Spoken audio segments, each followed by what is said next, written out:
Attention! You are about to discover one of the most surprising stories of World War II, a profound account based on rare documents and forgotten testimonies. Before we begin, tell us in the comments where you're watching from and what time it is. And if you enjoy stories like this, subscribe to the channel. Now turn up the volume and dive into this investigation with us. The warm morning sun climbed slowly above the horizon as Lieutenant Commander James Wellington of the British Royal Navy peered through his binoculars at the distant beach. It was 6:15 in the morning of September 15th, 1944, and the assault on Peleliu was about to begin.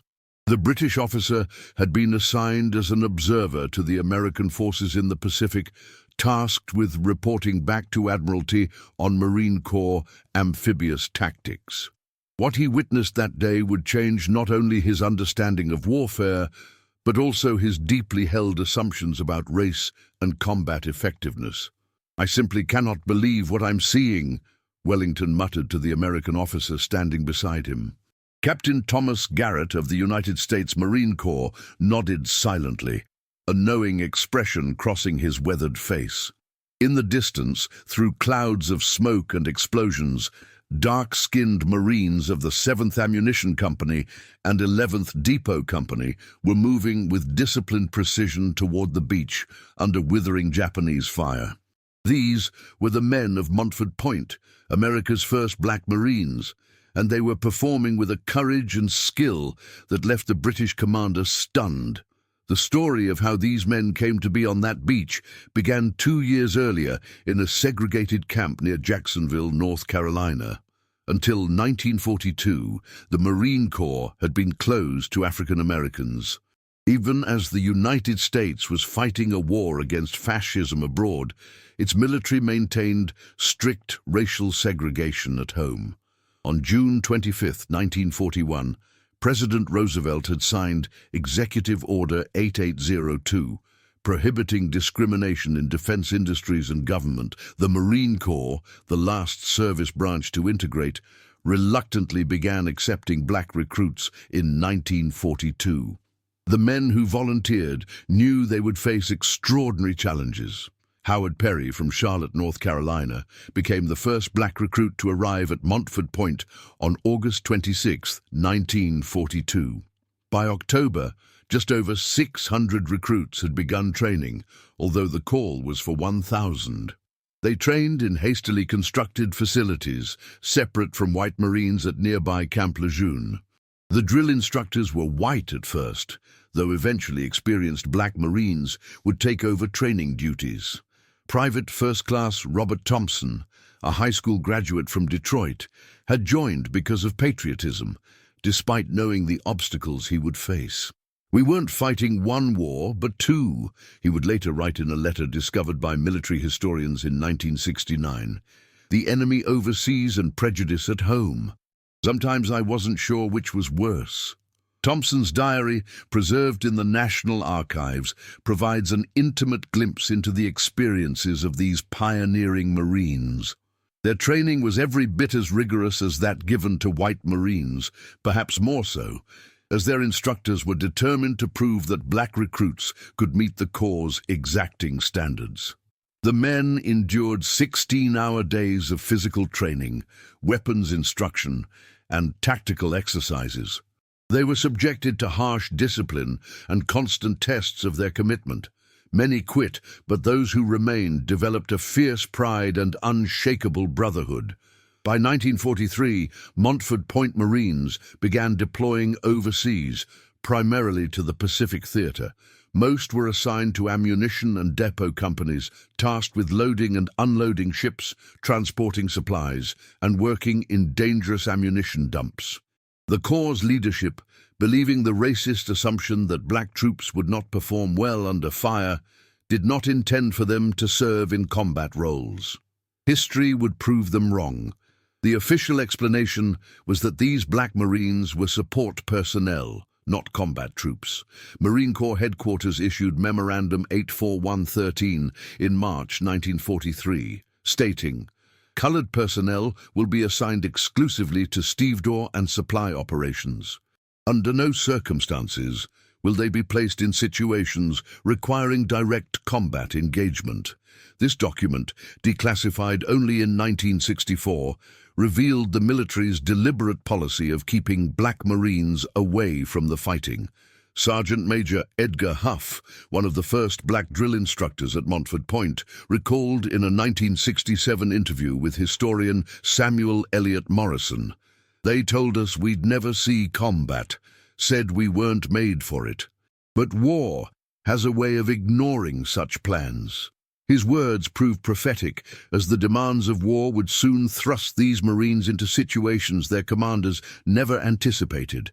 The Pacific War's brutal island-hopping campaign created an insatiable need for combat personnel. As casualties mounted among white Marine units, commanders increasingly found themselves relying on the Montford Point Marines for more than just labor. The first significant breach of the segregation policy came during the Battle of Saipan in June 1944, when members of the 18th Marine Ammunition Company found themselves defending an ammunition dump against a Japanese night attack. According to after-action reports filed by Captain Marcus Williams, commanding officer of the 18th, his men fought with uncommon valor, repelling repeated enemy assaults and maintaining their position until reinforced at dawn. 23 Black Marines received commendations for their actions that night, though these awards received little publicity at the time. This would become a pattern.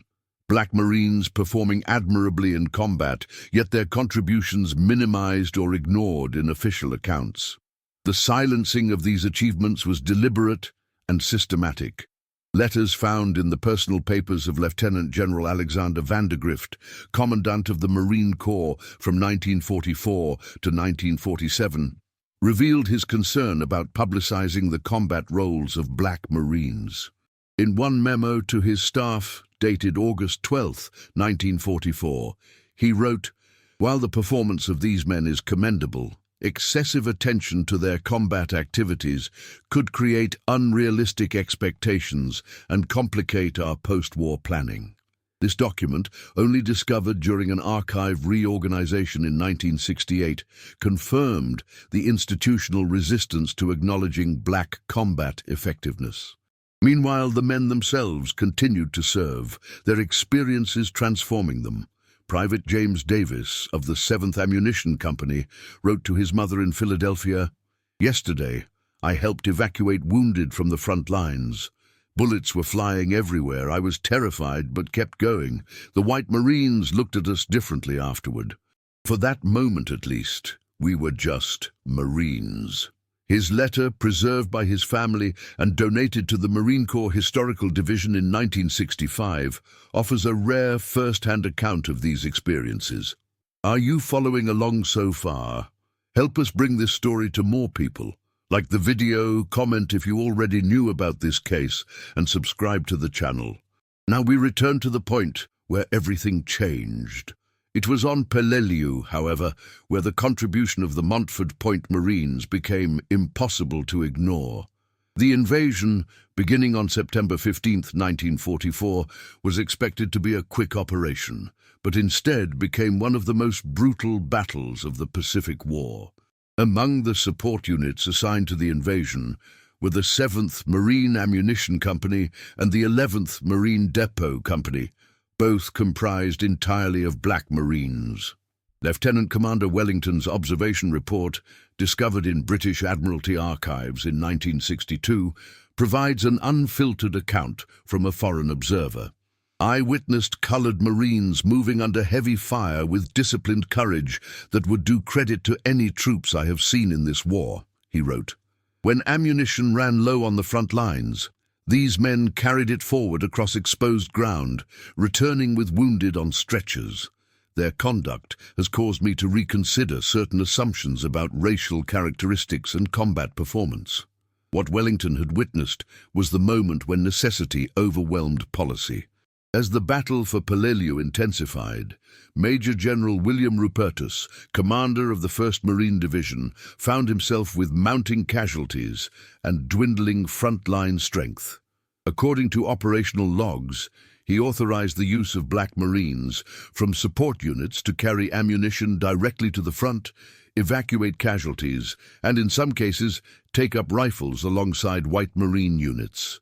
Sergeant John Brooks of the 11th Marine Depot Company would later recall, "When the call came, we didn't hesitate. We'd been Marines in name, now we could be Marines in deed." His squad carried ammunition to embattled positions on the ridgeline overlooking the airfield, moving through areas swept by Japanese machine gun fire. On their return trips, they evacuated wounded. By the third day of the battle, several Black Marines had taken up positions in the front lines, filling gaps left by casualties. The cost was significant. The 11th Marine Depot Company suffered 17 wounded, the highest casualty rate of any Black Marine unit during the entire war. Their performance, however, was undeniable. Major General Rupertus, previously skeptical about using Black Marines in combat roles, sent identical letters of commendation to both the 7th Ammunition Company and the 11th Depot Company, praising their wholehearted cooperation and untiring efforts. This official recognition, while significant, failed to acknowledge the full extent of their contribution. Interviews with surviving White Marines conducted by the Marine Corps Historical Division in the 1960s revealed that many Black Marines had directly engaged in combat, manning machine guns, throwing grenades, and participating in perimeter defense against Japanese counterattacks. These accounts were often omitted from official reports, maintaining the fiction that Black Marines served exclusively in support roles. The British Observer's report, by contrast, was unequivocal. Wellington wrote to his superiors, "The American insistence on segregating their colored troops appears to be wasting valuable military potential. These men performed with remarkable discipline under the most adverse conditions." Several British commanders present shared my assessment. This external validation, coming from representatives of a nation with its own complicated colonial history, highlighted the irony of American racial policies during a war supposedly fought for democracy and freedom. The experience of the Montford Point Marines at Peleliu was repeated and expanded at Iwo Jima in February 1945. Approximately 800 Black Marines participated in this battle, primarily from the 8th Ammunition Company and the 36th Depot Company. As at Peleliu, they were initially assigned support duties, but quickly became involved in the desperate fighting that characterized this battle. The Japanese attack on the night of March 26, 1945, became a pivotal moment. A large force of Japanese soldiers infiltrated American lines, targeting the ammunition dump manned by the 8th Marine Ammunition Company. Rather than retreat, the Black Marines organized a defense, using every weapon available to them. According to the after-action report filed by Captain Wilson McLeod, the 8th's commanding officer, his men fought with aggression and tactical skill that would have done credit to any combat unit. Private First Class James Davis and Private James Whitlock were awarded Bronze Star medals for their actions that night. Their citations, unlike previous recognitions of Black Marines, explicitly acknowledged their combat roles. Whitlock's citation stated that he continued to deliver accurate rifle fire despite being wounded, accounting for at least 3 enemy casualties. This marked a subtle but significant shift in official recognition of Black combat participation. The document that never reached the public was even more revealing. A draft press release found in the papers of Lieutenant Colonel Warren J. Clear, a public information officer with the 5th Amphibious Corps, originally included the line, "Negro Marines, fighting alongside their white comrades, helped repel a determined Japanese counterattack." This line was struck through in red pencil, with a marginal note reading, "Revise, emphasize support role only." The published version mentioned only that Black Marines had performed their duties with distinction. The decades following the war saw the gradual declassification of documents that revealed the full extent of Black Marine combat involvement in the Pacific. A report prepared in 1947 by the Secretary of the Navy's Committee on Negro Personnel, intended for internal use only, acknowledged that Negro Marines did engage in combat operations despite official policy to the contrary, acquitting themselves with distinction. The confrontation with this truth came in stages. The integration of the armed forces by President Truman's Executive Order 9981 in 1948 made the segregation policies of World War II obsolete, but did not immediately lead to a reassessment of the Montford Point Marines' contributions. That would come later through the persistent efforts of historians, veterans, and civil rights advocates. Documents found during the reorganization of Marine Corps archives in 1968 included first-hand accounts from white officers that contradicted the official narrative. Captain Lawrence Thompson, who commanded a rifle company on Peleliu, wrote in his unpublished memoir, "The black Marines who brought us ammunition and evacuated our wounded were under the same fire we were. Some picked up rifles from casualties and fought alongside us when we were hard-pressed. I never saw any difference in courage between white and black Marines under fire." By the 1970s, a more complete picture began to emerge. Oral history projects captured the experiences of aging Montford Point veterans, preserving their stories before they were lost forever.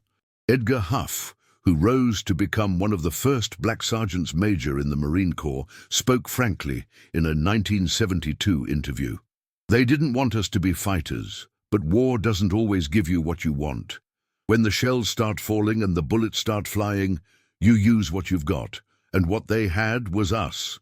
The enduring impact of the Montford Point Marines extended far beyond their immediate military contributions. Those who survived the war returned to a still segregated America, but with a newfound confidence and determination. Many became leaders in the civil rights movement, applying the discipline and brotherhood they had learned in the Marine Corps to the struggle for equality at home. Retired Master Gunnery Sergeant Thomas Williams, in a speech given at a Montford Point reunion in 1969, captured this legacy. "What we did in the Pacific wasn't just about proving ourselves as Marines.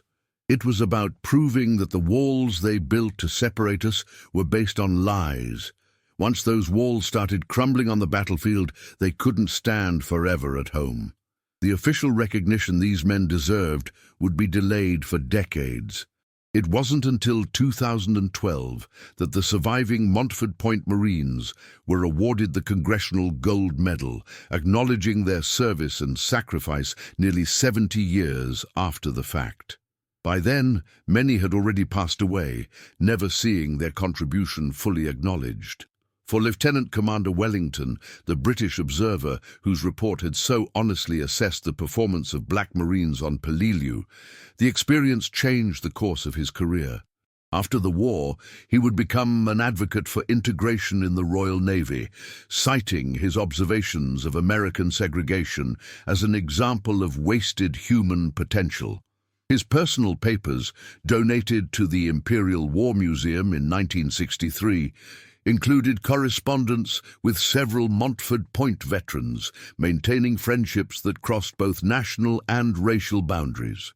In his final letter to Sergeant John Brooks in 1961, Wellington wrote, "What I witnessed on that beach at Peleliu has stayed with me all these years. I saw men who were denied full citizenship in their own country risk their lives with unflinching courage. It taught me that the qualities of a warrior, bravery, loyalty, determination, have nothing to do with the color of one's skin. This seems obvious now, but many of us had to learn it the hard way." The story of the Montford Point Marines remains one of the less-known chapters of World War II history, overshadowed by larger narratives of famous battles and campaigns. Yet their experience represents a crucial intersection of the war's two fundamental conflicts: the global struggle against fascism abroad and the ongoing fight for civil rights and dignity at home. They fought both battles simultaneously, serving a country that had not yet decided whether to fully accept them as citizens. The voices that still echo across the decades speak of pride, determination, and the complex emotions of those who served despite second-class status. Robert Thompson, whose diary provided such vivid insights into the Montford Point experience, wrote in his final entry before being wounded on Iwo Jima, "Whatever happens tomorrow, we've shown what we can do." Maybe our country isn't ready to see it yet, but the truth has a way of outlasting lies. Someday, they'll know that we were Marines in every sense of the word.